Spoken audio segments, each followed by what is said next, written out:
Welcome to Coach's Corner. This is episode 11. I appreciate everybody out there following, subscribing. We appreciate all the love. Today, I got my man, Gregg Valentino, as our guest today. Welcome, Gregg. Appreciate you coming on, taking the time out, being here today.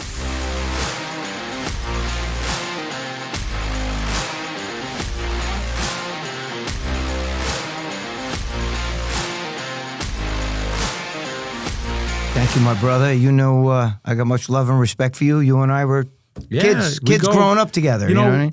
And that's the thing what people don't realize about what we do here on our podcast. You know, people see the after fact of what you really are.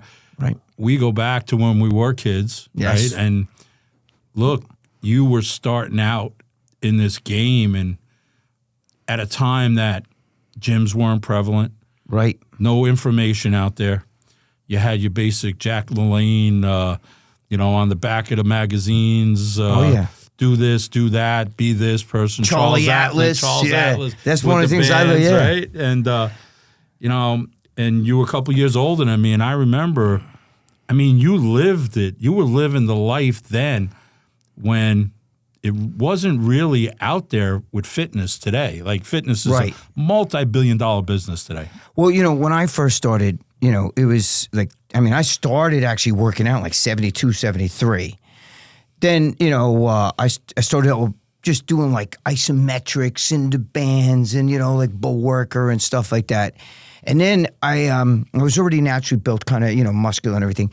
And you remember me in school. So by the time we got to school and high school, I was already lifting weights in the house. I was doing like plastic weights, right? Right, the old sets, the 110, the sand in them. Yeah, the sand. One plate would lose a little sand, so it wasn't as like heavy as the others. But then a gym opened up in our town. And you and I were just talking about this off the air. It was a Nautilus gym, Bob Baff's Nautilus Center. And I think that opened up in like 76 or something, like 75, 76. And that's when I first really, took full tilt and went into it. And when he first started, he was a disciple. Some of your followers may know Arthur Jones, who was like the one who he invented like hammer strength. His son did hammer strength. He invented Nautilus. He's the father of Nautilus. Okay. Those were his machines. And he had this training system that today they call it like HIIT, HIT, high intensity training. Some people call it heavy duty, but basically it was one set to failure. And I remember going there and Bob Baff would put you through one set and you'd want to throw up, and nobody really wanted to do that because working out's got to be fun too. If you went in and, you're like in there feeling like you're going to puke and die and shit, you don't want to go back. So he started changing the gym around, and then he brought in all these free weights and everything. And you remember, because you went to Bob Baff's. Yes, everybody did. It was the only place really at that time that it was a good facility. He had all brand new equipment. And we go back to this, there was no knowledgeable people at that time of how to lift. None. How to get stronger for different sports. Weights were frowned upon in certain sports at that time. Baseball players didn't lift, Now everybody lifts, has a train. But what brought you, before Bob Baff's, what was your decision making? Like, hey, this is something I want to do, all right? You decided as a kid. Right. You lived the lifestyle of it. How was your plan there? Because there were really no roadmaps then. You're doing it on your own at that point. You're right. You're absolutely, you know what it is? I was naturally muscular. And the kids around, like, Steve Gamiello, I don't know if you remember Mike Januso, all those guys, it was like, they always just say to me, wow, you have a natural build to you. And then this is insane saying this, but I saw this picture of this kid. He was like 12, 13 years old. And he was on the cover of Maypo, like the box of cereal. And he had a muscular arm. He was flexing. I want my Maypo, And then I was like, holy shit, because this kid was around my age. I was like, there's no way he's going to be bigger than me. I know that sounds insane. So I actually started working out because I like the attention of it. Do you know what I'm saying? Like kids would say, wow, you're kind of built. Right. Because nobody worked out when we were younger. No, it wasn't a thing. Not like that. No, not like if you played a sport, you got a little exposure, but it wasn't. And for you people who don't know, Maypo was a hot cereal. Right, it was a hot cereal. Yes. It was a big thing, like Gregg just said, I want my Maypo. It was a big ad, and we're dating ourselves right now. We are. But, okay, but So where are you getting your information at that point? You know where and your workouts. You know what happened? We went to school. Do you remember a kid named Kevin Carroll? Casey. We used to call him Casey. Kevin Carroll.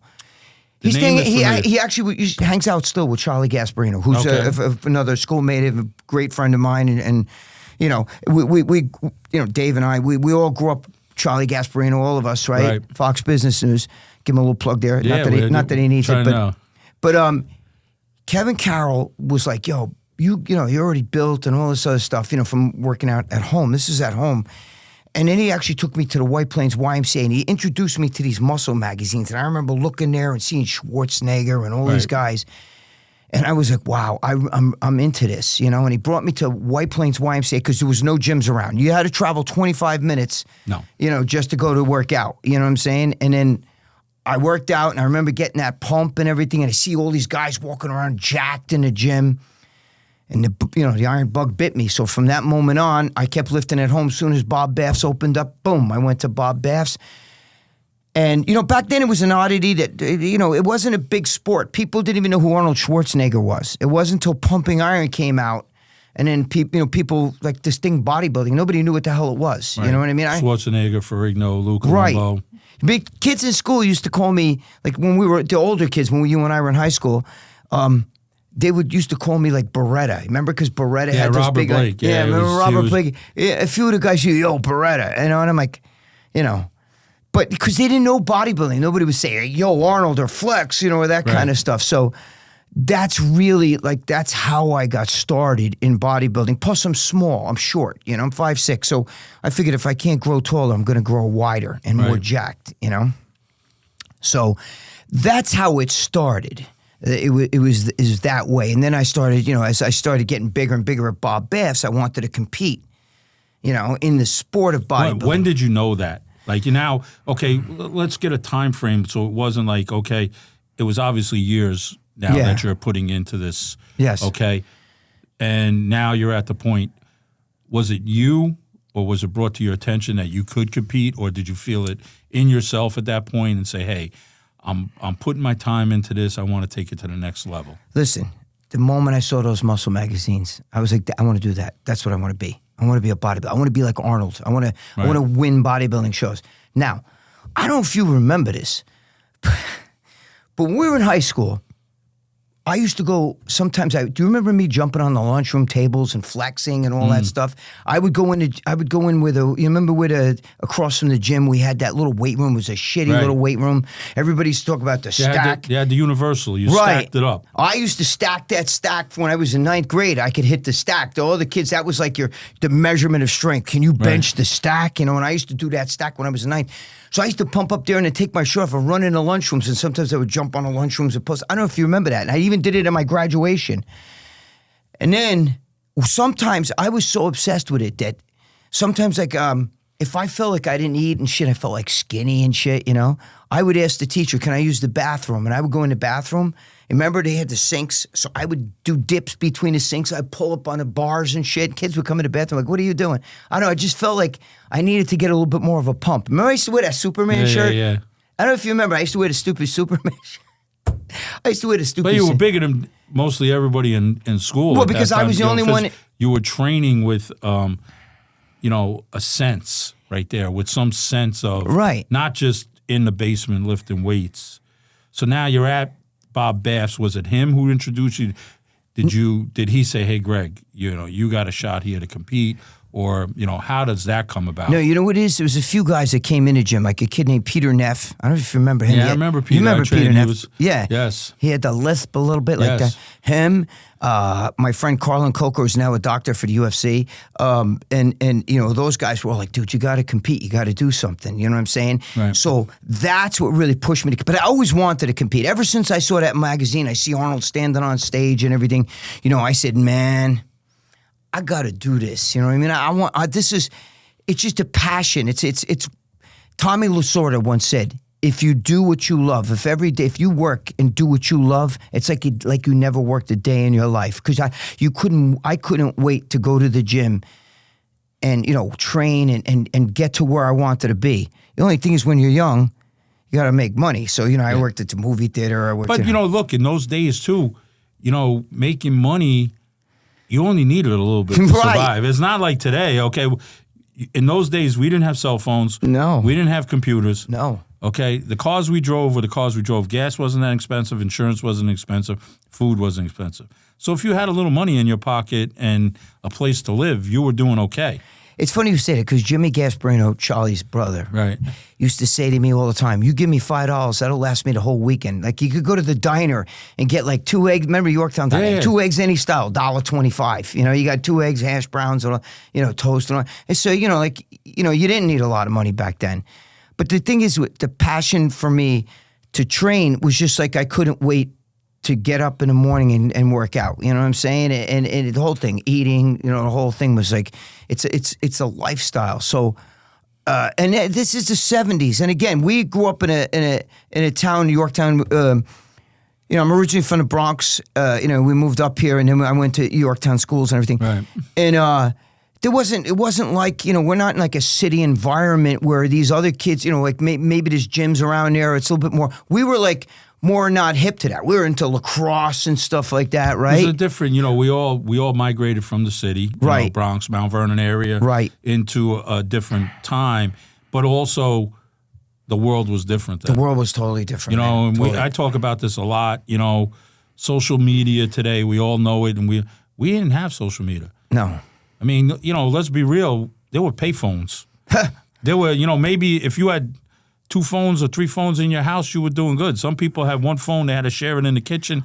You weren't on the phone talking to everybody like you are today. It's funny because I thought the greatest thing that ever happened was call waiting. You know why? Because Yeah. my mother would, normally if I'm on the phone with a friend or something, my mother would be like, get off the phone, your grandmother's supposed to call me. So Yeah. now we have call waiting. And, you know, I'd be on the phone and say, hold on a second. Yeah, grandma, hold on a second. You know what I mean? In other words, like, I thought, like, wow, that's great, call waiting. You know what I mean? Because, you know, your mother would be like, get off the phone, you know? Yeah. So, I mean, but yeah, it was a different era. But the thing is, the fact that we lived in a, you know, more of a rural neighborhood, you know, bodybuilding wasn't a thing. Lifting weights was just like you lifted weights maybe to see, you know, like play on a sports team or something like that. But you didn't lift weights to get jacked. Was lifting weights at that time more of a West Coast thing?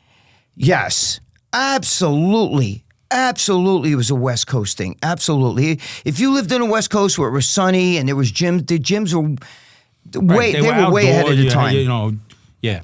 If you read my high school caption, I wrote like, you know, blah, blah, blah, blah. I like one of my idols was, my father was my idol, but I idolized Rocky Marciano, talking about boxing, right? So I wrote Rocky Marciano and everything. And then I said, on to Gold's Gym. That was what I wrote in my senior caption because I knew I'm going to Gold's Gym. And, you know, I graduated in 79 and, you know, and 2 years later I was already in Gold's Gym. You know, and there's Arnold working out and there's, you know, and I'm like, I'm in heaven, you know, for me. You know, listen, I agree with you. I assimilated with boxing. You know, you go to Gleason's, you go to these gyms all over the country, you know, Mayweather's gym. You know, we're in there in similar sports where you're next to the pros. You're next to the guy. I remember you boxing too when we were young. I remember you with Tony Palumbo. Not very good, Jurg. But it does. Listen, you know what? Like this, the thing with boxing with me came about is because there were no gyms to train in. Right. So when, you know, I was a baseball player growing up and, you know, always loved boxing, the only place to lift weights was in a boxing gym at that time. But I did box a little bit. I went to, with Gasparino, I used to go Hunter Carrick and a few other guys. No, you know where I went? The American Legion. We used to go to the American Legion in Yorktown, across from the 6th grade school. Yeah. That's where Gasparino used to, you know, box and everything. So I used to go with those guys. And what was his name? Oh my God. I lost his name. I forgot he had the suspenders on. He was a fireman. Was the coach over there. And I used to, you know, he would have us like boxing in the mirror and shit. Yeah. And I'd be in there and I'd box and all of a sudden I'd start like, you know, he would freak out. You know what I mean? Jack Malanaphy. So any of you guys, you know, watching this old school, it was Jack Malanaphy ran a thing. And, you know, Tommy Friery, Hunter Carrick. I used to go with those guys. Gasparino, both the Gasparino brothers. Jimmy was a little bit younger. Jimmy and Charles were very good with their hands growing up. Which a lot of people, and Jimmy, well, they both trained, you know, kickboxing and boxing, so they were good with their hands. I know Tony Palumbo was very good with his hands. Tony was great, yeah. He had a couple of amateur fights, I believe, also. Yes. There was good, but for me, it was like not till later that I really dived into it, but I was not. Listen, I was a love of the game type of guy. I was not going anywhere with it. It wasn't. I just loved it, and it ended up I fell into being more on the end of training, which, like you know, I love and want to be around it as long as I live right now. Sure, so, it's your you know passion. what I mean? It's like, you know, and the other thing, like I said, like with you go into these gyms and now you're there. You're there, and you're next to the people that are at a professional level, which help you to answer a question: do I belong here? Do I belong with these guys? Can I hang with them? Yes. And the thing is, I was natural. They were on steroids. But growing up, so like in the beginning, like I get that point, okay? You were natural, but you're evolving. Yes. I didn't take steroids so much later. We'll get into that one. But I got to tell you, we didn't know about steroids. See, when I used to read the magazines, I thought Arnold did that by, drinking milk, eating like Raw beef and shit. and, Right. It was a Rocky thing. I didn't know any better, okay? So I would do that same stuff.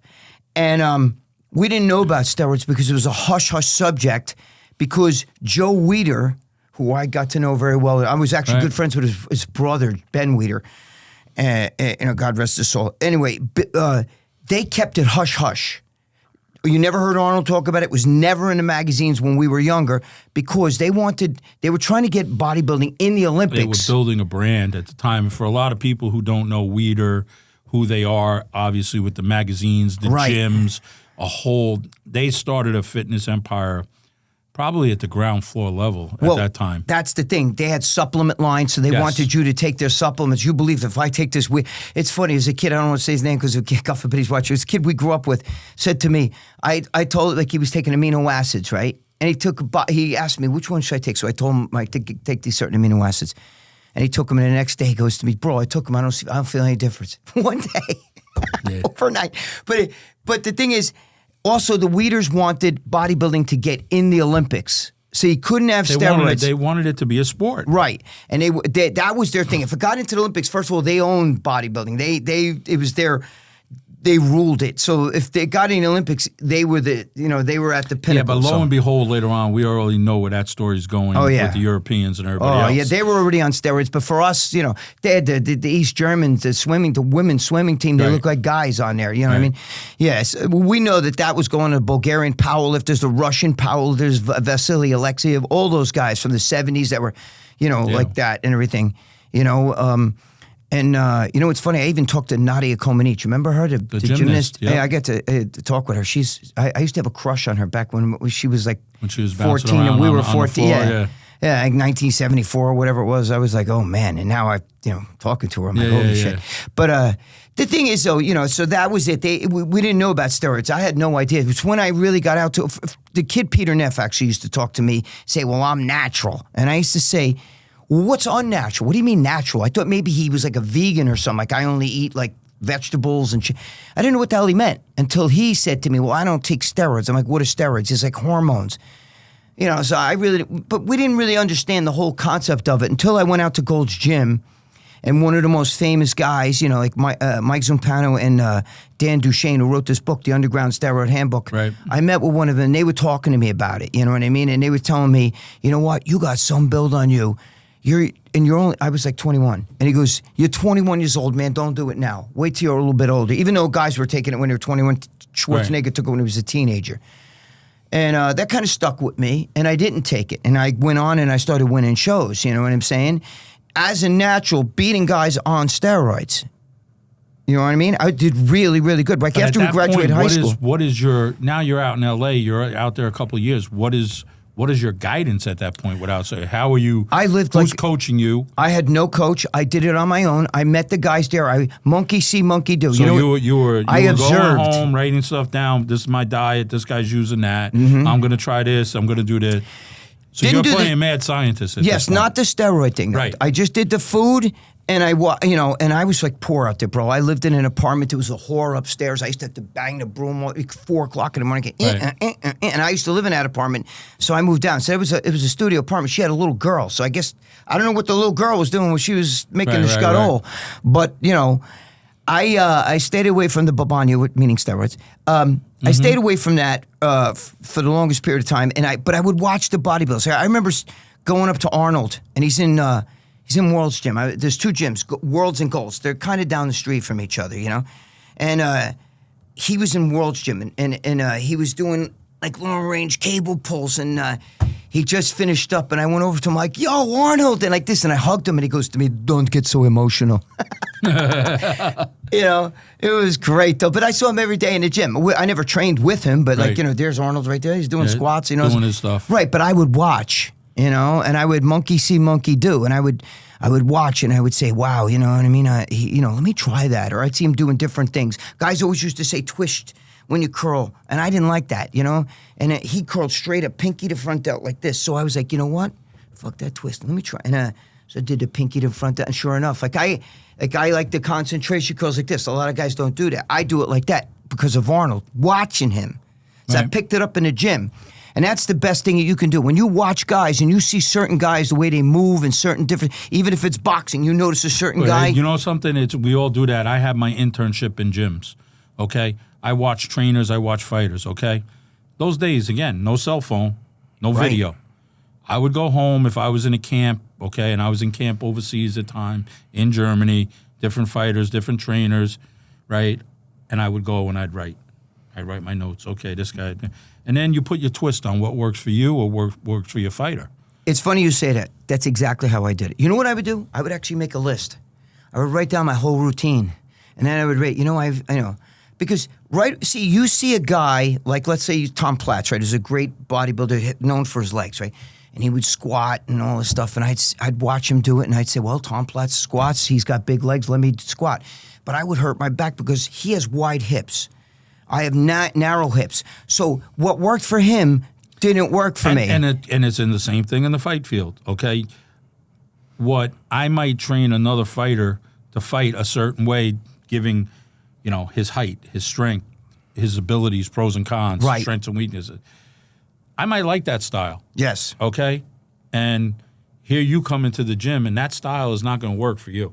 Well, what isn't there an old saying? Styles make fights. Styles definitely make fight, but you know, in today's day and age, we're a cookie-cut society. Trainers, not only in boxing, I see it in trainers in fitness, I see it in strength and conditioning coaches. They come up with their system, they get one successful person, and they run that system down to everybody else. David, it's like that in bodybuilding. One coach is successful, so everybody goes to that coach. And then a lot of people don't like it. I don't know. I tried him. He sucked. And they go to this coach. And listen, let me tell you something. For anybody out there, let me explain something to you. It's the same way with diet. It's got to be instinctive. Everybody's different. Some guys can eat this food and not get fat or grow muscle. And other guys, I can't tolerate that. I know there was a bodybuilder, Mike Matarazzo. Couldn't, anytime he ate... Huge guy. Yes, a friend of mine. I remember looking at him in magazines growing up, Muscle and Fitness. Huge, ahead of his time. Dude, he was a great guy. By the way, he used to box too, and he was a bad motherfucker. I seen him fucking knock out two guys at Gold's Gym. Okay. But that's neither here nor there. But he couldn't eat carbs. As soon as he ate carbs, he got fat. See, he liked to go on red meat, like a lot of red meat. Everybody's different. Some people lose weight on keto. Other people get skinny. You know what I'm saying? It's not for everybody. You have to find what's right for you, but it's trial and error. I watch these guys, and then I would write down my routine. I'd say, you know what? I don't really feel this exercise, so let me take it out and put in something else till I actually designed a routine where every exercise I feel I do. And I don't listen to another guy. I don't care if you got the biggest chest in the world and maybe that I need to get more chest. And you're doing bench and shit, and I don't feel bench. I actually want a bench show, and Bob Baffs. And but the thing is that's because my triceps are really strong on my front delts. But it didn't hit my chest. You know, I didn't grow. Right. So I had to do other exercises. I grow more from flies and things like that.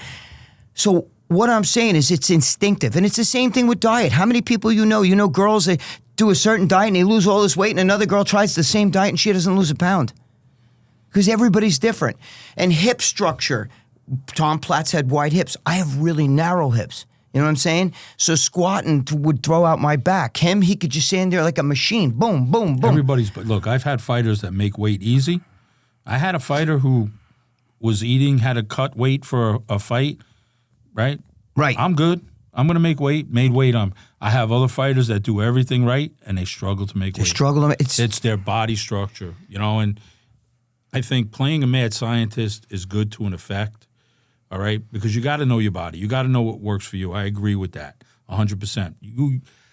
I can't tell you what works for you physically. Right. I can tell you, hey, Greg, try this, try that. You might come back and say, hey, I'm not feeling it on this, or can we adjust it?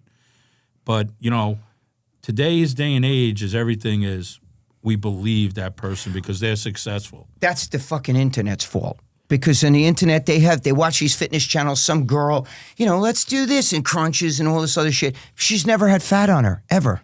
She has no idea. She was born lean, ripped, or is it some guy who's never had body fat on him telling you how to diet and all. You can't go But is it also a factor today? Now, we talk back to you in the beginning. Yes.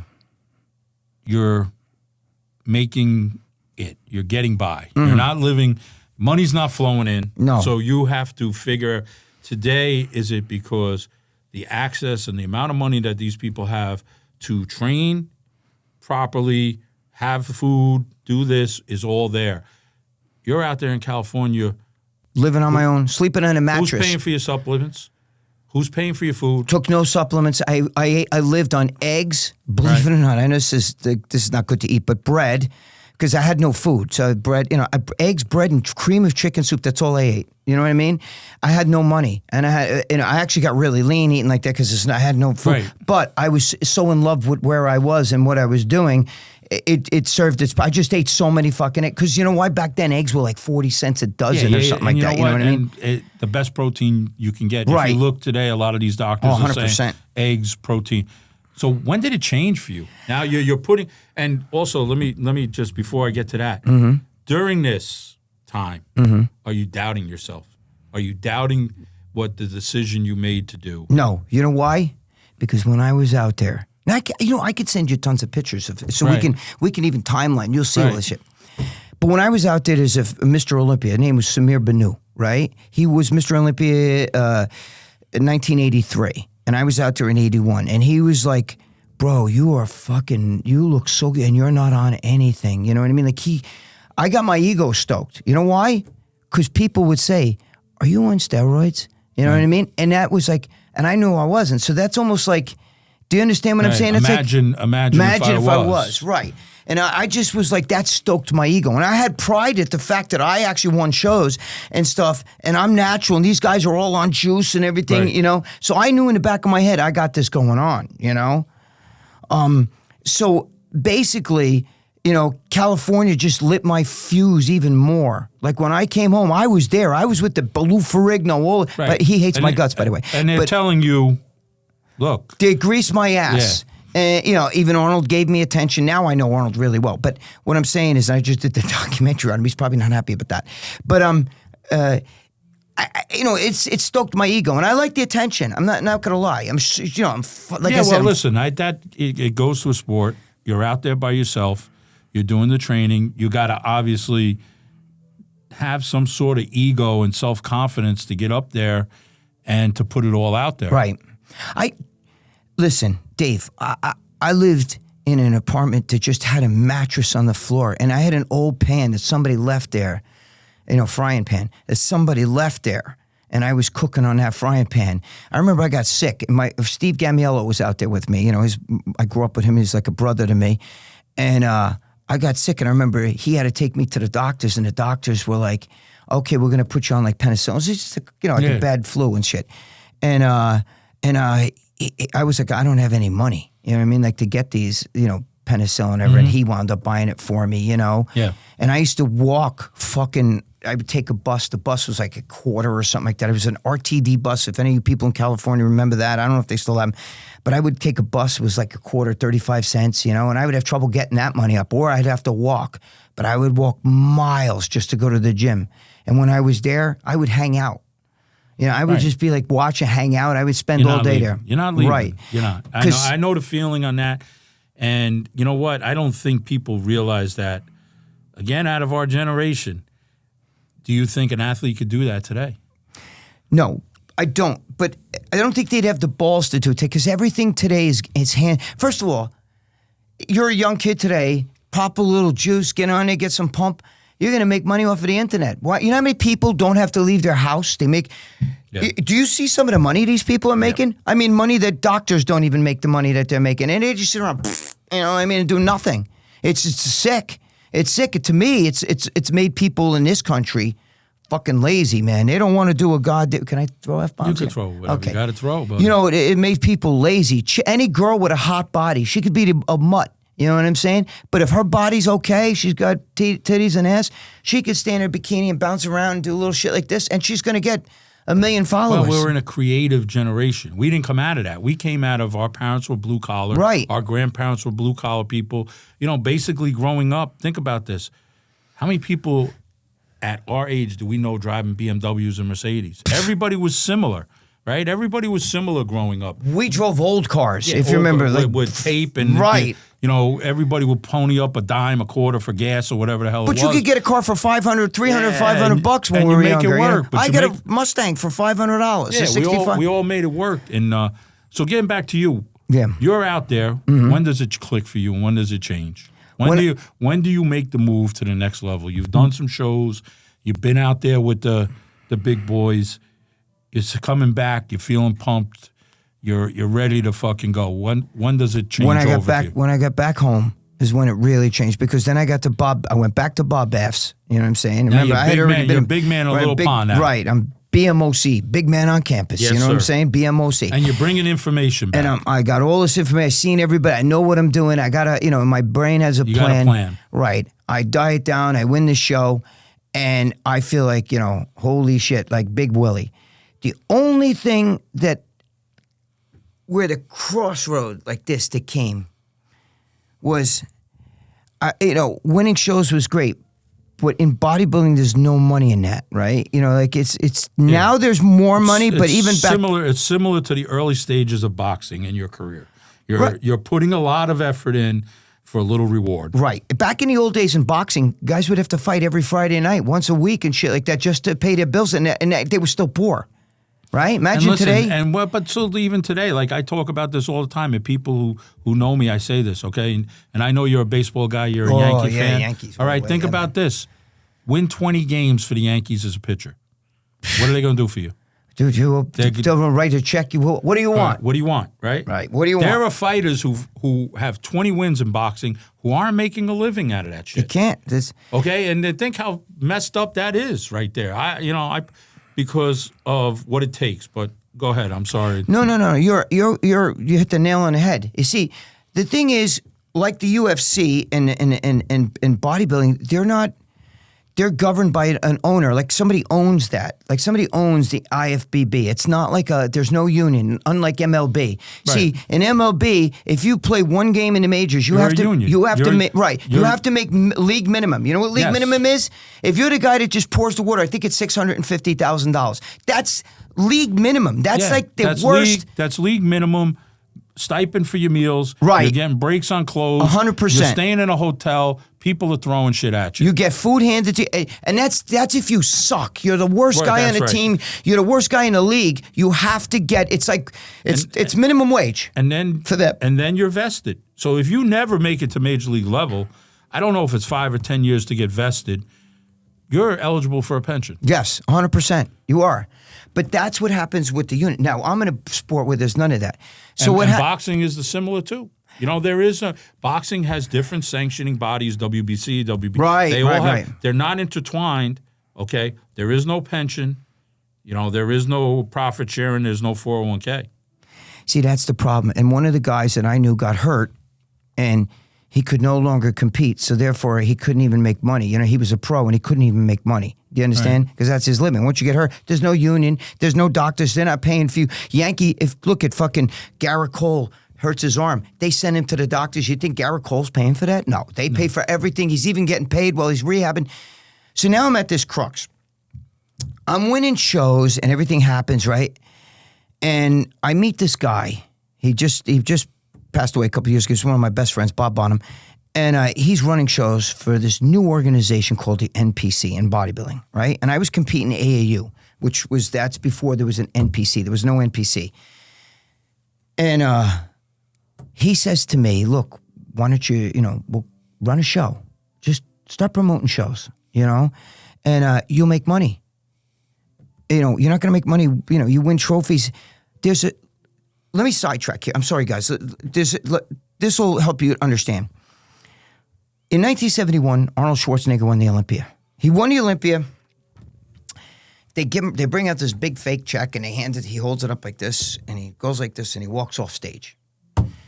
Joe Weider comes up to the microphone, goes, Arnold, come back out. They're chanting, Arnold, Arnold, Arnold, right? He just won the Olympia, the greatest show on earth, Super Bowl, World Series. So he goes, Arnold, come on back. Come on, you got to talk. You got to give your fans, say something to your fans. Arnold comes back out. Now he's got the little check in his hand, right? And he goes, grabs the microphone, and he takes a deep breath, no shit. This is a true story. And he goes, I just want to say, thank you, everybody. I trained my ass off. I mean, I really trained real hard this year, and all I got was this fucking check for $1,000. And he walked off. He won $1,000. That was the first place prize for the best show in bodybuilding. For a year of training. For a year of training. Well, how do you think he made a living? He used to do bricklaying. Right. He did a few other things. Wink, wink. You know what I'm saying? But I'm just saying, you couldn't make a living just being a bodybuilder back then. There was no making a living being a bodybuilder. And as a matter of fact, it went up to one time, I think by the time Frank Zane was winning, it might have been like $10,000, $20,000. But what are you going to do with $20,000? By the time you pay for steroids, by the time you got to eat good food. You're not eating fucking Doritos. Right. You're over there buying chicken, fish, beef, eggs. By the time you're done, 20 grand is, If you're a heavyweight in bodybuilding, you're eating double that in protein. Forget it. So they're really not making any money. The money wasn't there. Even today, I think that now the top prize might be like $600,000 or whatever. But what these guys got to go today, it's even worse. So what they got to go, and that's for the greatest guy. If you're the 10th best bodybuilder on the planet, you got to get a job because that's not going to cut it. You know what I'm saying? Most of them guys sell drugs. You better have somebody sponsoring you or some. You're getting something that's on what it is. On the back end. It's all about sponsorships. And that's how Arnold went through, too, is he had Joe Weider sponsoring him, giving him money, take Weider supplements, and all of that. Yeah. So, but if you don't have to, that's just... Weider built his brand around Arnold. Right. So one hand washed the other. He was the Babe Ruth of bodybuilding. But the thing is, you go past that, and who's second place, third place? Those guys, it's like, you go home with a plaque and maybe now it's a couple thousand. It's nothing. It's nothing compared to other, where, you got unions and everything. I mean, you got guys. I remember when you and I were kids, we weren't even kids. We were, I think, teenagers, but whatever. Pele was the first guy to make $1 million. I remember saying, holy shit. Soccer player. Because soccer's big, Yeah. But holy shit, $1 million. Today, you got guys signing out of high school to play pro baseball that are potential stars, $4 million signing bonuses. Hey, you got kids in college now with the new thing where they're selling their endorsements in college football, making $1 million. So I'm at this crux, and I'm sitting going, this is great. I'm natural now, and I'm beating fucking guys on steroids, and my ego's huge. But my parents are like, well, you're working now. I was driving a school bus. And I also used to work at the Lake Lounge. I don't know if you remember that. There was a strip club. I remember. You remember that? Yeah. I brought one of them strippers to my senior prom. I would love to be able to contact her, but I brought a stripper to my senior prom. I was like a legend with that shit. But so I was bouncing in a nightclub, and you know what? I was making $25 a night, right. And I'd work from 7 to 3 in the morning, and the cover charge was $1, which is stupid, but whatever. Back then, and I'm working at the Lake Lounge, which is a strip club. I'm making no money. Then I'm driving a school bus. I was working at the Lake Lounge when I was a senior in high school. That was my last year in high school. I started, and I would, it's continued on.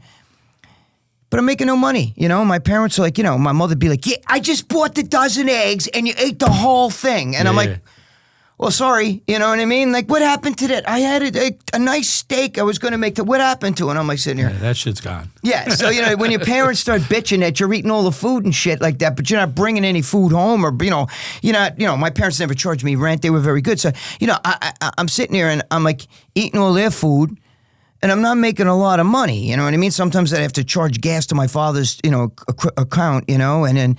You remember Nunzio's over there? Yep. I used to go to Nunzio's. I said, jingle bets, $5, And he put it on there and all those guys. And then my father started bitching, how come you're charging gas to me? Because I was making money, but I wasn't making enough. Right. So you're looking to put it all together somehow, but it's just not, right. There was it's no not happening back right then. There was no way to, unless you were competing at Mr. Olympia level, which I was not ready yet. You know, I probably could have got there if I wanted to, but it was going to take that takes a long time. And I'm sitting there going, okay, now I got to make some money. So this guy tells me, you know, why don't you start running shows for the NPC, you know? Because I had just opened up that gym, Peekskill. Do you remember Peekskill Fitness Center on North James Street in Peekskill? That was the hardcore place. Yes, the really hardcore place, right. So opened that, and I had Lee Haney come down, all these people, right? And, you know, Lee Labrada, Ron Love, Jackie P. They all stayed at my house, too. So I get the pictures of Lee Haney in the house and everything. And I said, you know, I got to run shows for the NPC. That's what I got to do, you know? And that's how I had Lee Haney come down and everything. But I started running shows for the NPC, and I ran a show, and I made like $20,000. Right. At the door. You know what I mean? But now you're putting something on that's not in the area. Right. There's nothing else to compete with. We started running shows at Peekskill High School, and then we went to the veterans over there in Montrose, the big, you know. Were you guys running shows in Tarrytown? Who ran the shows? No, that was Felix from Flex. Yeah, okay. I know him. But I was running other shows. He was running natural, non-sanctioned. Right. I was running NPC, national qualifier shows. Yeah. And I started making money. So I'm like, well, this is kind of like, you know, it's almost like Joe Rogan could fight and fucking, you know, he's a you know, black belt in 10th Planet, black belt, you know, jiu-jitsu. He could fight. He's Muay Thai. He's all this other shit. But why kill yourself and get your face punched in when you could fucking still do that as a lifestyle, but make money doing what you're doing now? So that's basically. What do you think Mayweather did? When Mayweather became his own promoter, right? He made money as a boxer, made more money as Mayweather promoting. 100%, and that's what I did. I started making money, and I'm like, holy shit, yeah, I'm making scuttle, you know. So we were doing really good with that, and here I am now. I'm gaining even more of a reputation because now I'm running national level, which means, you know, right. in the You're nation. Bringing in big time people. Right, and I'm bringing in top of the line, Mr. Olympia, staying at my house, eating my mother's spaghetti and meatballs for 3 days, you know, and I'm getting all this accolades now, and I'm like, but I'm still bodybuilding because I love it. And the other thing about bodybuilding is, let me just say this so people can kind of get this, and maybe you're going to understand this. Bodybuilding's not judged by merit, okay? It's judged by an opinion. It's like an art. If I took Pablo Picasso and Michelangelo, and I said to you, who's the better artist here? There are people who like that abstract art. Pablo Picasso looks like, to me, you know, I come from a family of artists. My mother and my father were both artists. For a living, I'm talking about. That's how they, you know, raised us. You look at Pablo Picasso, that shit looks like something a high school kid did. You know what I mean? You ever see artwork that looks like splats on a wall, and you're like, and you say, oh, this thing right here, this painting, this is worth $5 million. And you're like, what the fuck? I could do that. You know what I mean? So bodybuilding's judged on an opinion. So every show you go to in bodybuilding, you know, you say, the guys all come out. And everybody, in the untrained eye, everybody looks the same. Everybody looks similar. Right. But to the trained eye, you look for certain lines, you know, the structure, the physique, all this other stuff. So, you know, a lot of shows, almost every single show, there's the winner. It's almost like somebody else could have won that, took that spot. Somebody else, like I had him in first. When you look at the judges' results, this one had that one, this one had that one. In boxing and any other sport, it's mostly by merit. Now, if it goes to decision, obviously that can be also controversial too. Today with judges, that's a whole different. Right. The merit is a knockout is a knockout. Right. You knock somebody out, right? That wins the fight. But usually if a guy smacks a guy around good enough, he usually gets the decision unless, you know, see, there's the other thing. You know, a lot of the judges are also gym owners, and they know a lot of the bodybuilders. So obviously if I'm up there and it's close between Joe Matarazzi and my guy, you know, I'm going to pick my guy. Favoritism, look, there's no different in boxing. There's certain promoters that bring certain judges in. Hey, we got Gregg fighting today. Right. We're looking at this fight. We need this fight. Let's bring. You know, it's a whole different. I get what you're trying to go at because the similarities are the same. You know, just because your passion for the sport. Look, I don't make my living in boxing. As much as I love it, as much as I've been around it, if I had to eat off of it, I'd probably starve. Mm-hmm. And stories like you know, with guys, look, I know there are a lot of fighters out there. They don't have jobs. They don't have a window or a pot to piss in or a window to throw it out of, all right? And there are people that help them, food, everything else. I get the struggle. I think there's a lot of similarities with that. But there has to be an end game. There has to be an end game. Well, the end game comes in if you're at the pro level is if you're at the pro, you got to try to make money. But the thing is, even with bodybuilding at the pro level, you have to keep climbing it. There's so many steps to be, and even if you compete in the biggest show on the earth, if you don't make the top 10, you get nothing. So you killed yourself for nothing. You could be the 15th greatest bodybuilder on the planet right now today, and you are nothing. You better have a job. You better have sponsorship. You got to get money another way. You're not going to get it through competing. You know what I'm saying? So, but at that level too, right? With all the fitness media out there today, Muscle and Fitness, Flex. Obviously Joe Weider back in the day. Right. And I know there's a ton of offshoot magazines that you're involved with, that you've dealt with. There's money there. There is money there to be like. That's how I made the living, though, Dave. I was writing for the magazine. Okay? Right. I was the top writer, Ramblin' Freak. And people that watch this that know, that was the name of the column. Okay, I won Columnist of the Year. They had Triple H up on, who I'm friends with. His name is Paul Levac. We went to dinner after. But I'm saying, they asked him, what's your favorite part of Muscular Development magazine? He said, I love the Ramblin' Freak. What I'm saying is, so I wrote this crazy column. It was off the hook, nutty, crazy shit. But you wrote truth. Yeah, I wrote. That's why people, like, if you saw you put it out there with your twist, and knowing you, and I have read your columns. Oh, you did? Okay, yes, I have read your columns. Okay. I think you smack people in the face with the truth, and they don't want to hear that shit. That's the whole thing. They don't want to hear that shit. And that's what people don't understand. And that's what made my columns. I mean, matter of fact, Joe Rogan was talking about that with is there a guy named Bronston Austin? What's that guy's name? I always get his name wrong. He's a rapper. I don't know. And it's a white guy, but he was saying Austin something Bronson. I don't know his name. But he was saying that guy, Gregg Valentino, used to read his bodybuilding comment, tells it the real, And then Joe Rogan starts with all that synthol shit, which I never did, but I hate that stuff. I hate when they start that. That's from another story. Let's remember, nothing against Joe Rogan. I don't know him. I remember him when he was on TV, when he was a little small guy. When he was a bit actor starting out. I don't know if people remember that him. Too. Okay, now, look, blessings to him and his popularity and, his show and everything else, but maybe a lot of people don't know where he came from.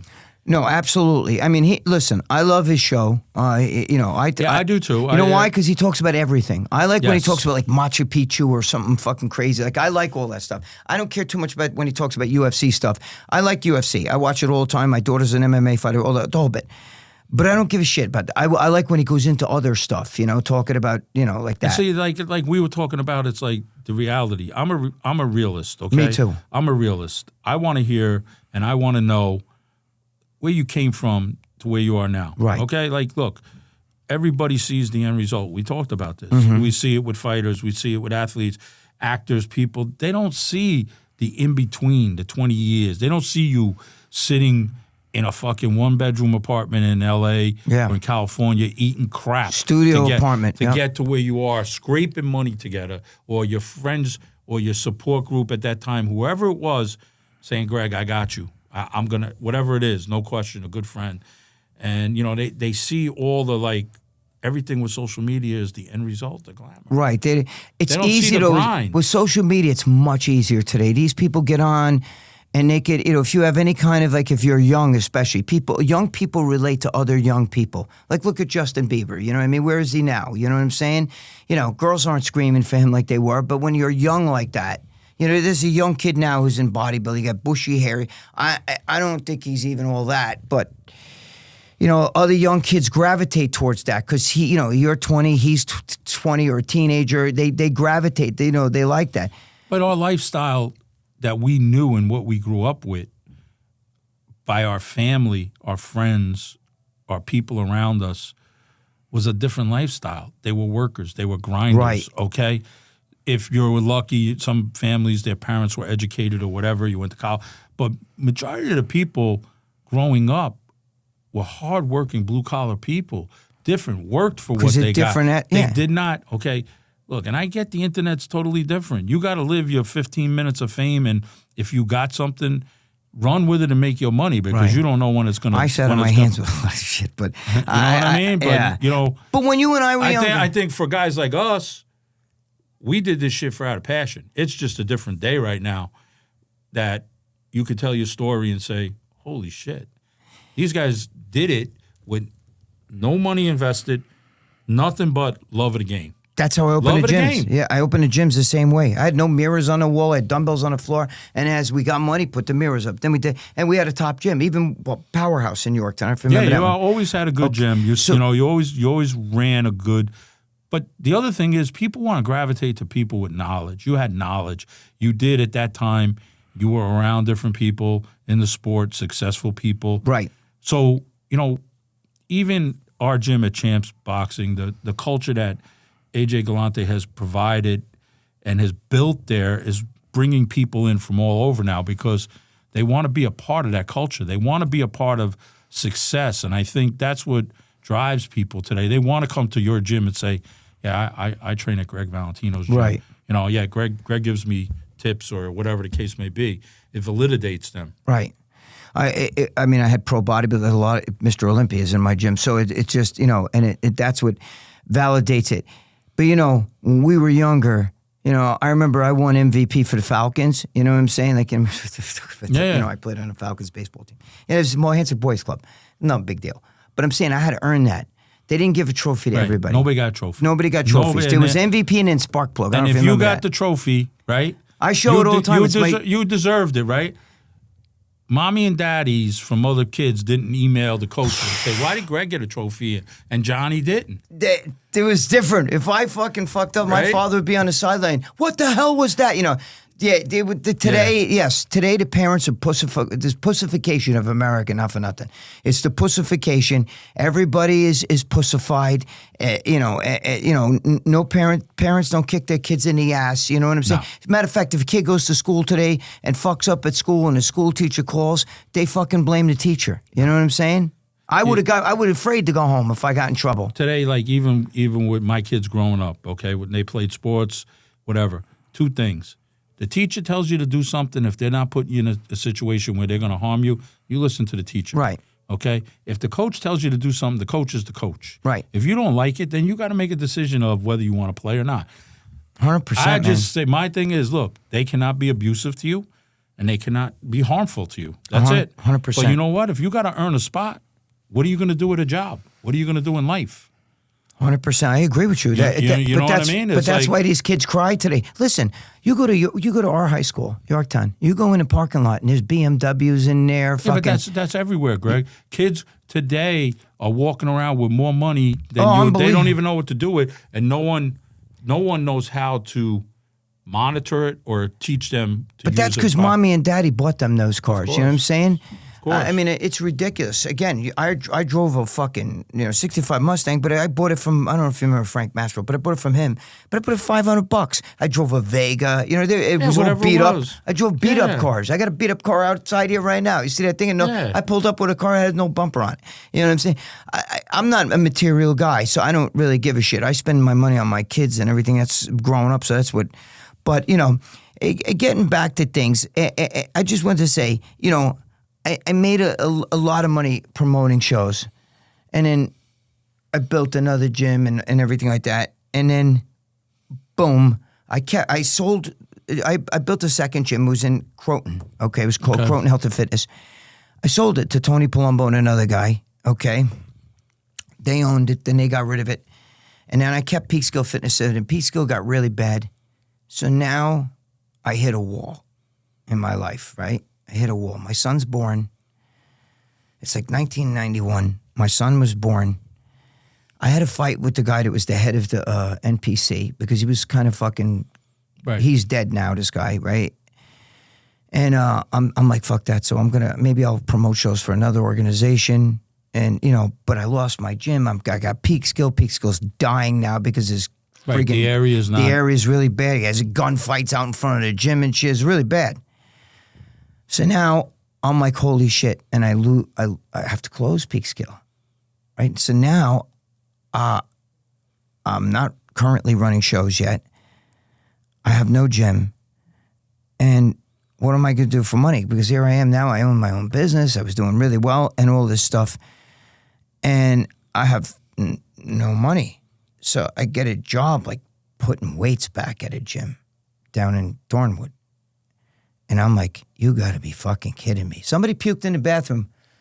Greg, you want to get a mop and bucket? And I'm like, oh, no, I'm not doing this. I said, fuck this. I quit right away. I said, I'm not doing this. I can't. Did you help? Be a little dive help?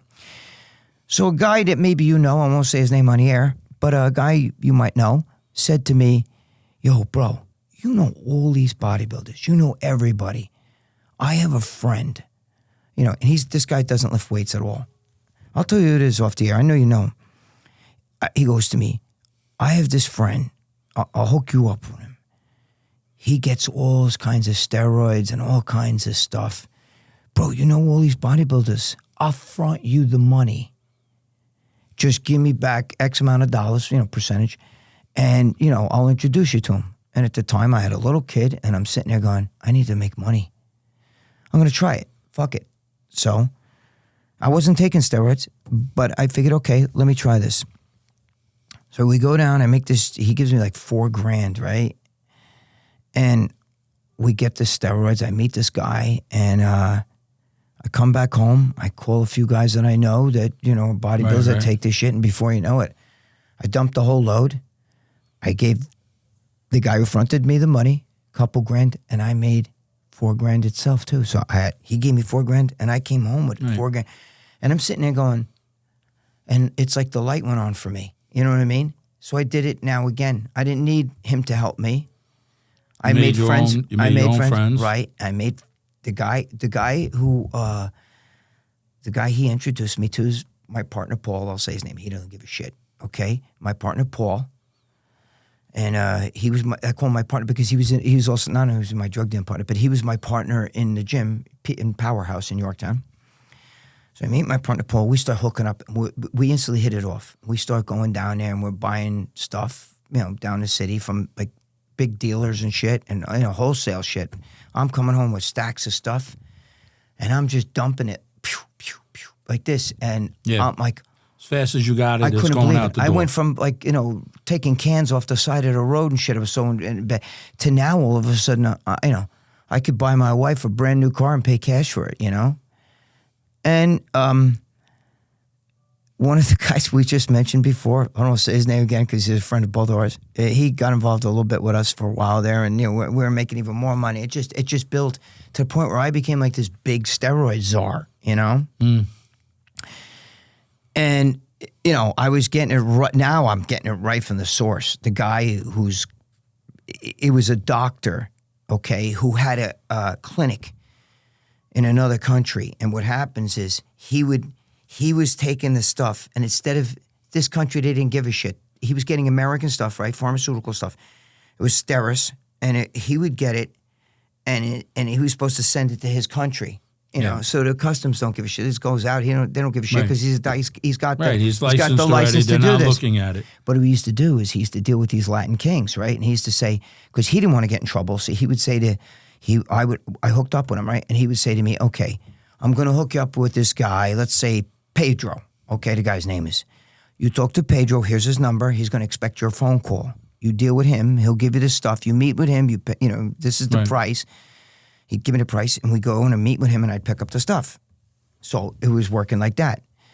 But then, these guys were also, they were like, they were hood rats I was dealing with. And they didn't know anything. They'd be like, okay, you want the testosterone and the Duca. And they didn't know nothing about it. No, they didn't even know what the hell it was. But at that time also, too, right, you don't have the guidelines that there are today. No, it wasn't as bright. It wasn't classified like it is today. It wasn't as bad. Right. But they would do and I would deal with them. And then the one guy would get popped or fucking get arrested or go back to his country or something, but he wouldn't get arrested for steroids. These guys were dealing they were doing whatever. They were doing marijuana, all kinds of other drugs. This was just on the side because the doctor did not want to get popped. Right. And he trusted them because they were all in the same. Right. They're all Latin. You know what I'm saying? And now we're dealing with another guy, and then that guy sometimes would rip us off, so there'd be problems. Because I went through a lot of problems with that. If I should have. I have a book that's out. It's called Death, Drugs, and Muscle. It's a published book. I don't have like books at my house where I can, here's one. Because the publishing company owns the book. They own the rights to the book. So if I want a book, I have to buy it. They'll give me a discount, but I'd have to buy my own book. They pay me, but I get this much compared to what they get. It's a top-selling book, but regardless, they gave me 10 books up front. I gave it all out to the family when I first get it, right? But in that book, there's a lot. But and this, my stories are online. But there's like ESPN did one on me. And you're not shy about, and that's the thing with, you're not shy about telling your story. You're not shy. You've put it out there on your podcast. You put it out there in your articles. Oh, you're a guy who walked through the fires and walked the walk and talked the talk. So there's no bullshit coming out of I went through. You have no idea how many times we got robbed and fucking I was hit with a gun. I was beaten with a gun. I thought I was going to die. My girlfriend came in a room and shot this guy right in the ass. It's a whole story. It's all documented stuff. There's so much. I mean, I could sit here, we'd be here till fucking 8 o'clock tonight. But I went through a lot, right? Because what would happen is these guys you'd be dealing with one guy. Now it's Jose. Right. Go deal with Jose. Jose would say to me, oh yeah, it's, let's say we were getting, believe it or not, we were getting them for like $5 for a vial. We would sell them for $50. And that was cheap. We would sell them to other dealers who would sell them for over $100. So I'm getting it for $5. Other dealers would sell. I would sell to dealers. Right. I wasn't selling to some kid in the gym. Right. You weren't on the street. You were putting a bulk deal together. Right. I had dealers come to me. I would get 200-300 vials, and the whole thing would go to this guy. I'd get 1,000 vials, go to one guy like that. Right. So now we'd buy it like 1,000, 2,000, 3,000, right? Vials. They're 10 cc's, 200 milligrams, like that. That's one vial, like, thing. So now I'm selling it, right? And we go to this guy, and Jose would be like, no, it's not $5 anymore, it's $7. And I'm going, oh, whoa. Now, even though I'm still going to make a lot of money because I'm going to sell it for $50. $7 times 2,000. Okay, you understand what I'm saying? Math. Right. He's skimming the other two for himself. Right, so he's getting those $2. He's skimming it for himself, but he's going to put in his pocket. If I'm buying $2, he's going to put $4,000 in his pocket. Just for middling a deal. Right, just for fucking around. You know what I mean? He's going to put $4,000, and it's another $4,000 I got to shell out. And I already have the price set with these dealers. So sometimes we go through shit like that. I went into the guy who tried to kill me, he hit me with a shotgun, and he was going to shoot me. It was in a house off Fordham Road. Okay, it was an old house, and my girlfriend, thank God, came in, and it's a big rigmarole. But that fucking guy was trying to rob me. Do you understand what I'm saying? I had like $20,000 worth of shit on me, right? And he was supposed to buy it from me, right? All right, and he tried to rob me. And if my girlfriend didn't come in, there would have been trouble. Do you understand? Because she was a gang. She was in prison a lot. She was in prison 9 times. You know what I mean? So she was like a gangbanger chick. She was Puerto Rican. Anyway, so all this other crazy shit. But to make a long story short, so I went through a lot of bad stuff, like a lot of bad stuff. And then one day I'm sitting there, and a guy comes into my gym powerhouse is open, and right. A kid comes in and he starts telling me like, I want to get bigger. Like, you're huge. How do I get like you? And I'm natural. So at that time, you're still training natural. Right, I'm still training natural, but here's what happens. So this kid comes in, and he's like, this is only like maybe 2-3 years into it, of me selling the shit really heavy duty. And it's always like, the typical natural bodybuilder. Imagine what I'd look like if I took steroids. So now, this kid comes in, right? And he's like, oh, yeah, I want to work out. So I showed him how to work out, all this other shit. And, he's just a kid in the gym, and he goes off his merry way. And then I don't see the kid. I'm in there every day. Now like 8 months go by. And I look, and the kid's in there. And now he's jacked. Fucking jacked. Right. 8 months ago, you didn't even know what you're doing. And now you're walking around in the back slinging weights and shit. Light goes off in your head. Right. And I'm like, what are you doing, bro? And he goes, yeah, I'm getting shit. You know what I mean? I'm taking this. I'm taking it. And I'm sitting there. And I'm like, fuck this. I earned this shit. So I went home. I'm looking. I have a big box of Dominican D-balls, and they're fucking calling me. You know what I mean? Eat me. Yeah. I went over there and I said, I just did it. I stuck it in my mouth and I swallowed it, and I said to myself, holy shit, You're not natural anymore. Fuck that. If I'm going to rob a bank, I want the pennies too. I'm going to take everything. Because if I'm going to risk it, if I'm going to risk my ass. Yeah, put it all out there. So I said, fuck that. I took the whole fucking, the whole thing of D-ball. Just the whole thing. Boom, boom, boom. I was just pounding them down like this. And then I said, fuck this. You know what? Why stop at that? Let me take a shot. I took a shot, like this. And I was like, holy fuck, I'm no longer natural. And within no time, I just started growing because well-trained muscle responds better than untrained muscle.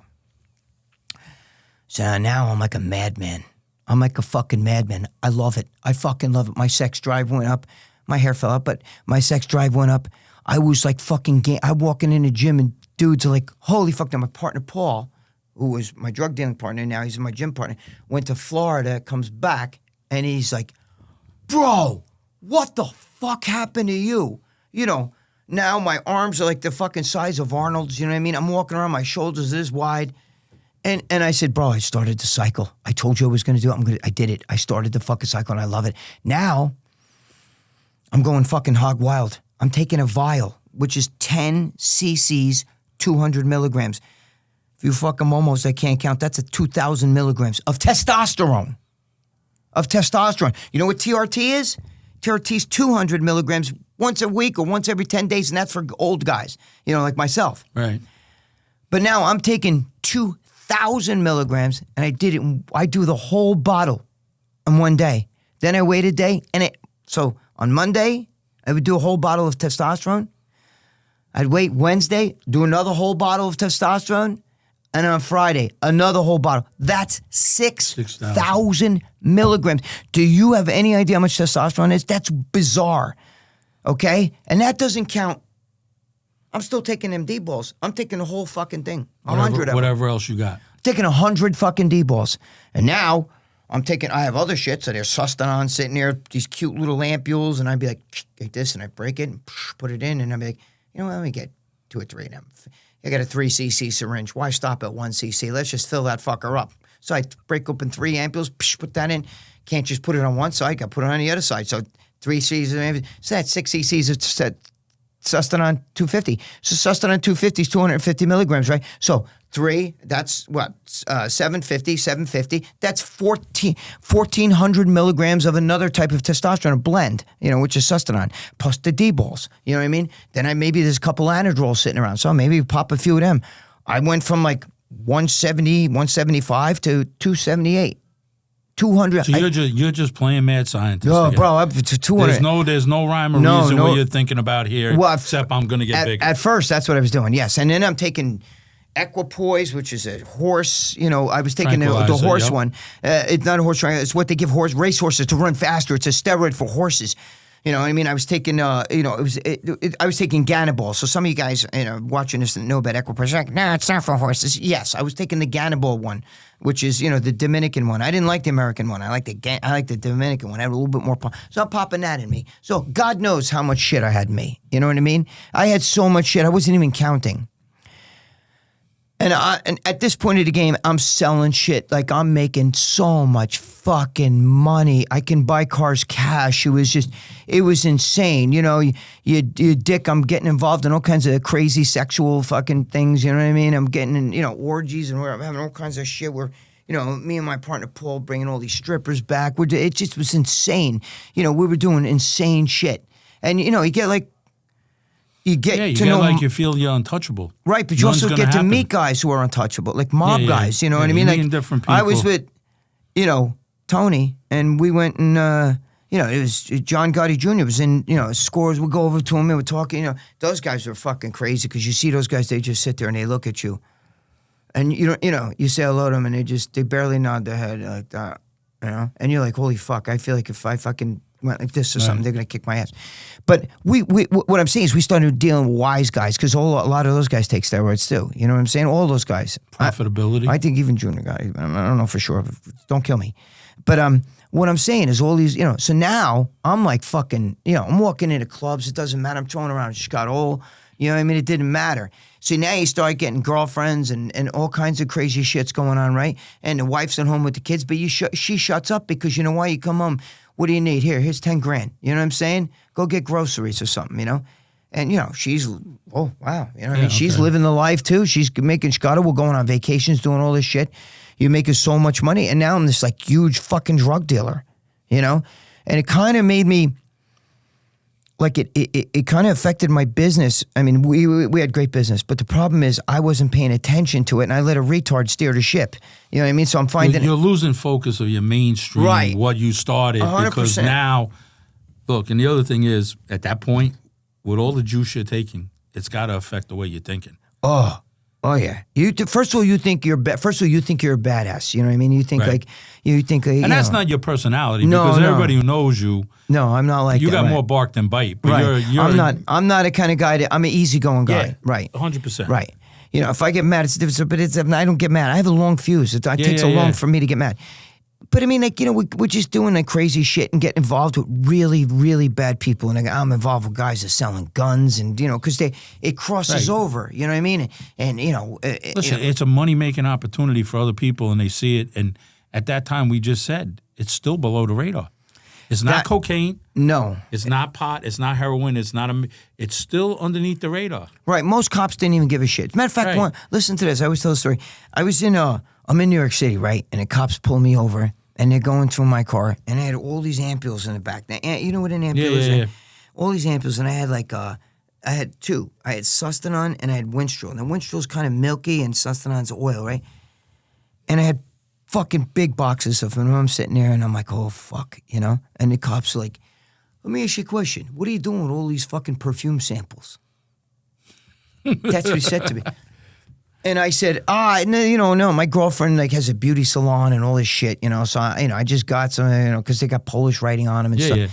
And now they would have Googled that shit. Today, they'd know, most of those cops would know what it is. They'd be like, yo, I want those. You know what I mean? Because I take them myself. I need 20 boxes. Yeah, how much are they? No. Yeah. But, actually one of my friends, one of the guys I was dealing with, he was caught with the NYPD guys pulled him over, and he had the testosterone bricks of it, right, in the back of his trunk.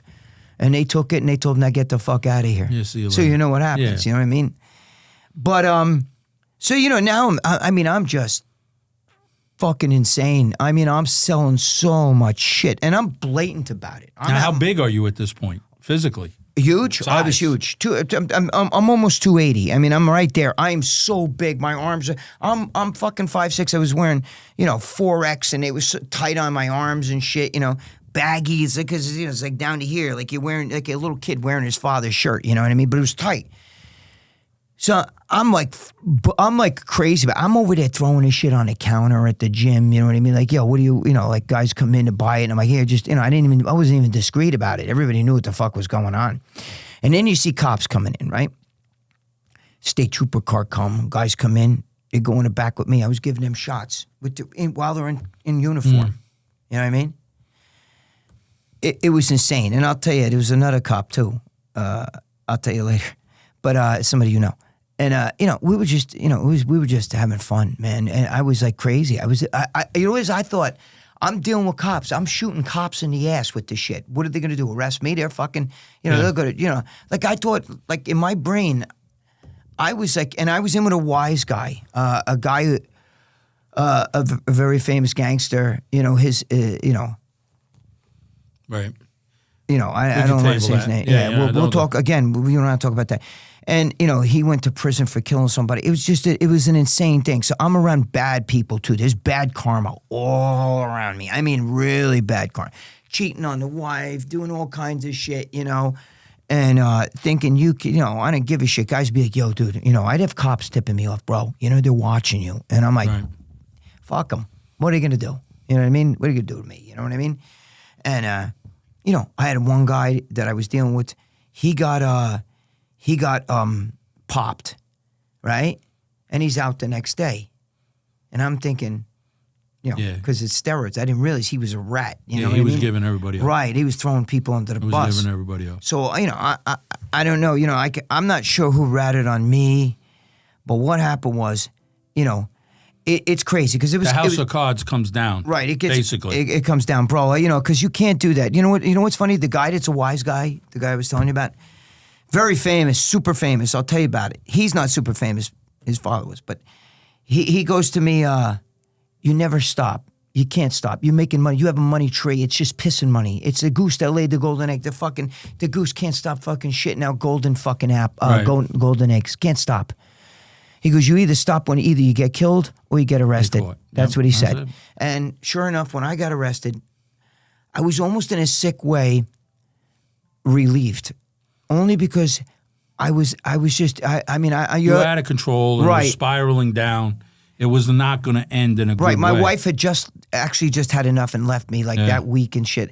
And you know what's funny? It's like driving your car and you're on a fucking highway and you're going 160 miles an hour and bolts are starting to come off the engine and you're like, and the car's shaking and you're like, what the fuck? This is insane. Let's take it to the end. So when I was actually sitting in a police car, I remember saying to myself, wow, this is how it ends. This is it, right? This is, because I knew I couldn't stop. The addiction was I was so addicted to not just taking it. Yeah. I was actually at the point where I was pissing brown. Speaking of pissing, would I be able to take a piss right now? No, let's finish, I think, because... He doesn't... we going overboard? We got a little bit of time here. Okay. Real quick, this all happened. Tell me about the doc on Discovery Channel. How did that come about after all of this? Do you mean the documentary? On you, yes. Well, the documentary came because my arrest and everything was all on the news. They showed it, this freak coming out, and I'm walking out in these big fucking arms, and Janine Pirro's on TV going, this is a bad guy, and there's going to be a lot more arrests, and I was the only guy arrested. Right. I was the only guy arrested. It was. You were the target. It was. They had to figure because I was the guy. You know what I mean? And so I was the only guy arrested. Now. So did the doc on Discovery help you later on? The documentary. And what happened was, yes, it opened up a door because other people said, like Jay Leno, I was on Jay Leno, I was on Carson Daly, I was on Tyra Banks, and it also, I was on Ripley's Believe It or Not. I mean, I've been on 100 television shows. I was the guru on Adult Swim Hot Package TV show. I was on Deborah Norville Entertainment Tonight. You've been around a lot and speaking about this. So I got to ask you another thing. That opened up, once they saw one, it went to another. Because you're not afraid to tell your story. No. Now, I got to ask you this. Yes. All right? Steroids today in athletics. Right. What's your opinion? Steroids make the biggest difference on the planet. They make whatever you do better. Because they make you into a machine. Okay? Whatever you do better. In other words, if I took Ronnie Coleman, one of the greatest bodybuilders, if not the greatest bodybuilder. Bodybuilding. No, but I'm saying, listen what I'm going to tell you. If I took him, and I put him in Yankee Stadium, and I said, okay, Ronnie, now he's on steroid, and he's up at bat. He wouldn't be able to hit one ball. It has nothing to do with that, okay? But Barry Bonds, who had the ability to hit the ball, now he hits it with authority. He already was known to hit line drive, singles, doubles. He was a machine. Now he's a fucking more of a machine. Do you understand? So what I'm saying to you is it makes you a better machine. In the UFC, you got to understand, in boxing, places like that, you got beat up. You think Jake Paul and those guys, you ever see what they look like? Before? So is it more recovery or the more machine? It's everything. It's everything. You recuperate, but everything you do better. You get bigger, you get stronger, and you get faster. Okay? Right. It helps everything. If you're a fast runner, it will make you run faster. And you've talked about this before, bigger, stronger, faster. In the movie, Bigger, Stronger, Faster. But it makes you a machine. Right. It definitely makes... Look, Roger Clemens pitched till he was 45 years old. When he was with the Red Sox, he was fat and doughy. When he was with the Yankees, he had a flat top hair. He looked like a Marine. Listen, you go back to Barry Bonds. Barry Bonds in the league was a thin little kid coming up. Look at him at the end of his career. Put 60 pounds on. And as Victor Conti. Victor Conti. I worked with him. Okay. I worked with him. He worked with our magazine. Works with a lot of fighters. I worked with Victor Conti. I don't mean with that. I mean, I worked with him in the magazine, with Muscular Development. Yeah. Patrick Arnold, all those guys who went away for jail because of him. I can tell you what they did. They resurrected a steroid like balastrone and stuff like that, which they stopped using in the early 80s, and they were giving it to... That's why some guys were flying under the radar. Why? Because they redesigned it? Right, well, yeah, because it was under the radar. They're looking for certain things, and they were giving them this. It wasn't on the test. Right. So they resurrected. Now they test for everything. But the thing is like when Andy Pettit said he took growth hormone, growth hormone's not going to do anything. It's not going to do nothing. It's not going to change. You're not going to hit the ball further. You're not going to pitch better. The only thing it can do is help you to recuperate better. Right. That's growth hormone. But testosterone and derivative, all steroids. The word anabolic steroids, like when you say, my aunt was on steroids. Your aunt was on corticosteroids. Right. She was on prednisone. Prednisone. Right. She wasn't. That's catabolic. Right. That's going to eat muscle. It's not going to make muscle. Steroids, the mother compound is testosterone, and then they break it down, chemically, and there's derivatives of that. You know what I mean? And they, all of them, D-bol, Deca, they were all derivatives of the mother compound. So, and it's anabolic, which means anti-wasting, muscle producing. Okay. Now, when you give that to a man or even a woman, you give it to a woman, she turns into a man. You know what I'm saying? But if you give that to a man, everything he does better. If he can hit the ball, he hits the ball further. If he can throw a hard punch, he hits harder. Right. Do you understand what I'm saying? And he can recuperate. Faster and faster. Right. You become 21 years old again. Do you understand what I'm saying? So now you get a guy like Mike Tyson who wants to fight at 57, and you give him a little babanya. That's what I call it, the babanya. You give him a little bit of that, and all of a sudden, he's not looking so old anymore, and he's got a little bit more pop in his step. And you know what? Maybe the next day he's not like, oh my God, I'm fucking dead from that workout yesterday. He's recuperated. You understand? And now he can go further. And I think it has a place in sports, especially for older athletes. Because like I said, Roger Clemens pitched till he was 45. Couldn't do that today. Now, listen, there's so much money on the table. These guys are looking to extend their careers. It's funny. I get it. I get it. Look, athletes are playing into their 40s, late 40s, early 50s, still performing. Tyson still looks phenomenal. He looks great. He looks phenomenal. He's on the Babani. I know he is. Whatever he's on. But we're going to wrap this up a little bit here. I kind of do this at the end. Okay? You're in a foxhole. You pick anybody, dead or alive. Who you in that foxhole with, Greg? My father. All right? You get 3 dinner guests, dead or alive. Who you bringing to dinner with you? People that I know? It could be anybody, Greg. It could be anybody. It could be somebody you want to have dinner with. Be anyone. Babe Ruth, Rocky Marciano, my girlfriend. Oh, man. I like that. That gets pretty good easy. That's good. I really like that. But listen, I got to have you again because I think there's just there's so much more we can. I want to talk more about the steroids in sports because I can tell you there's a lot there. And it can change a guy. It can change an athlete without a doubt, especially if you know what you're doing. All right. It could change. Why don't you tell everybody where they can find you on any of your social media, what you're doing now real quick? Okay, I still do all media shit. To get a hold of me, like GreggValentino.net or GreggValentino.com, either one. I think they're both hooked up together. You can email me off there. Or you can go to Gregg_Valentino. My first name is Greg. I'm not a Gregory, so it's 2 G's. Gregg, I think _Valentino. And on YouTube, it's the same thing. Gregg Valentino. And all that. Check out his book. Check out his doc. A lot of good stuff out there. I really appreciate him coming on. We're going to do this again because there's more to hit. I want to shout out to all my subscribers. Thank you for following us. Thank you, guys. YouTube, you can find me on YouTube, Coach Dave CT, Coach's Corner, Coach Dave on Instagram. I want to shout out to my guy Ian Bick for doing all the podcasts and Locked In for the sweatshirt. My guys at Chalkline. Appreciate all the gear as always, and we'll see you on the next Coach's Corner.